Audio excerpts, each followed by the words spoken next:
친구들 반갑습니다. 두근두근 구원여행에 오신 친구들을 주님의 이름으로 축복합니다. 저는 친구들과 함께 구원여행을 떠날 에이맨이에요. 친구들, 우리가 이제 1과 여행을 할 건데요. 1과에서는 자전거를 타면서 동네 여행을 해볼 거예요. 우리가 동네를 다니다 보면 학교도 있고 학원, 마트, 태권도장, 병원, 약국, 우리가 너무 많은 곳들이 있어요. 그런데 특히 태권도에 가게 되면 우리가 이렇게 멋진 도복을 입고 시작을 하는데, 흰띠에서부터 검은띠까지 가는데 총 10개의 단계가 있어요. 마찬가지로 구원 여행도 소명에서부터 영화까지 총 9가지의 단계가 있어요. 우리가 1과 동네 여행을 하면서는 소명, 중생, 회개에 대해서 한번 배워볼 거예요. 그런데 친구들, 단어가 너무 어렵죠. 그래서 친구들이 쉽게 이해될 수 있도록 1과 성경 스토리 영상을 통해서 한번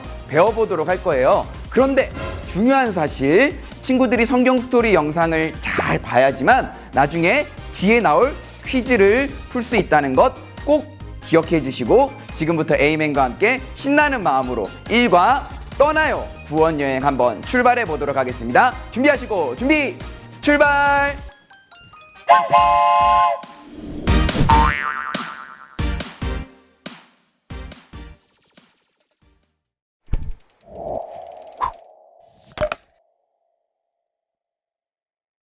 이리 내놔.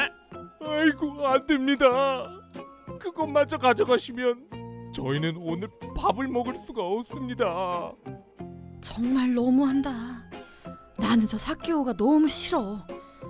돈만 밝히는 사람이잖아. 그러니 사케오를 좋아하는 사람이 하나도 없지. 키가 작은 사케오는 돈을 자랑하는 부자였지만 늘 외로웠어요. 사케오의 직업은 세리였는데 그 당시 사람들은 나쁜 방법으로 돈을 버는 세리들을 싫어했어요. 사케오는 세리 중에서도 대장이었죠. 그러던 어느 날 사케오가 사는 여리고라는 마을에 예수님이 오셨어요. 우와, 저분이 바로 예수님이시구나. 저분이 아픈 사람도 고쳐주시고 하나님의 말씀도 잘 가르쳐주시는 분이래. 정말 대단한 분이셔. 뭐? 저 예수님이란 분이 그렇게 유명한 사람이라고? 나도 한번 보고 싶은데. 이상하게도 사케오의 마음속에는 예수님을 보고 싶은 마음이 간절했어요. 그래서 사케오는 예수님을 보기 위해 사람들 사이로 들어갔어요. 그러나 키가 작은 사케오는 예수님을 볼 수가 없었어요. 안 되겠다. 저 돌무화과 나무에라도 올라가야겠어. 저 나무에 올라가면 예수님을 잘 볼 수 있을 거야. 이짜, 이짜. 사케오는 창피한 마음도 들었지만 예수님을 보기 위해 나무 위로 올라갔어요. 오, 이제 잘 보인다. 저분이 바로 예수님이시구나.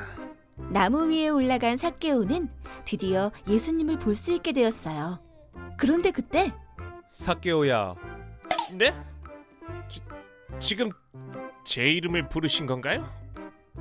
어떻게 된 거지? 난 오늘 예수님을 처음 봤는데. 예수님은 어떻게 내 이름을 아시는 거야? 사케오야, 어서 나무에서 내려오너라. 사케오는 예수님을 오늘 처음 만났지만 사실 예수님은 사케오를 구원으로 부르시기 위해 여리고 마을에 오신 것이었어요. 이처럼 구원으로 부르시는 것을 소명이라고 한답니다. 사케오야, 오늘 내가 너희 집에 머물러야겠다. 네, 예수님. 어서 저희 집으로 가시죠.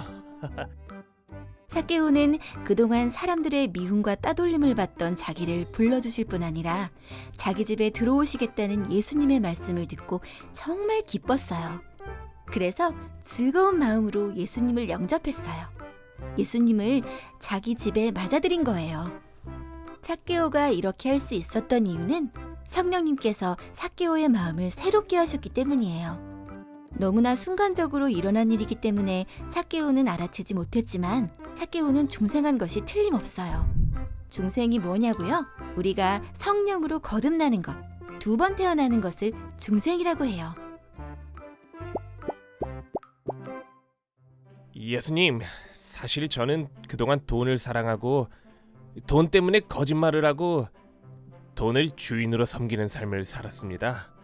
그런데 예수님께서 저를 불러주시고 예수님을 저희 집에 모신 이후에 제가 그동안 죄를 지었던 사실들을 깨닫게 됐습니다. 예수님, 보세요. 그동안 제가 다른 사람들을 힘들게 하며 모았던 제 재산의 절반을 가난한 사람들에게 주겠습니다. 그리고 제가 만일 누구의 것을 속여 빼앗은 일이 있으면 4배로 갚겠습니다. 그래, 삭개오야. 죄를 깨닫고 회개하게 되었구나. 하나님께서도 참 기뻐하실 거다. 이제는 더 이상 죄를 짓지 않고 하나님의 말씀을 따라 살거라. 다시 태어난 삭개오는 회개하고 새로운 삶을 살기로 결심했어요. 이처럼 누구든지 성령으로 다시 태어나면 반드시 자신의 죄를 깨닫고 뉘우치며 돌이키게 된답니다. 이것을 회개라고 합니다.